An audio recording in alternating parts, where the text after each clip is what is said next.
আজকে চলে গেছিলাম একটা ব্রাইড সাজাতে। না আমি সাজাই না, সাজায় আমার দিদি।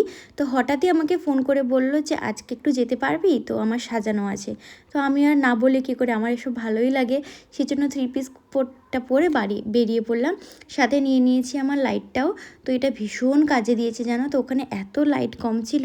তো হাফ রাস্তা আমি বাবার সাথে এসেছি, আবার হাফ রাস্তা যাবো দিদির সাথে। বাবা আবার ওখান থেকে হাই করছে। তো এইভাবে কে হাঁটে বলো তো, কীভাবে হাঁটছে দেখো ছেলেদের মতো করে। যাই হোক, 3জন মিলে চলে যাচ্ছি। 3জন কেন যাচ্ছি, কারণ দিদি যাবে সাজাতে, ওকে একজন অ্যাসিস্ট করবে, আর আমিও সাজাবো একজনকে। আর বাদবাকি তো ভিডিও করা, ফটো তোলা এসবও করতে হবে। আর এই পেন্টিংটা দেখো কি সুন্দর, মানে অসাধারণ এঁকেছে।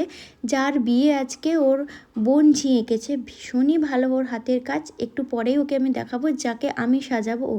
তো দেখতে দেখতে মেকআপও এখানে কমপ্লিট হয়ে গেল। পুরো ভিডিও আমি নিতে পারিনি, তার কারণ আমিও সাজাচ্ছিলাম সেজন্য। আর কনেকে বেশ সুন্দরই লাগছে, তাই না? তোমরা দেখে জানিও যে মেকআপগুলো কেমন হয়েছে।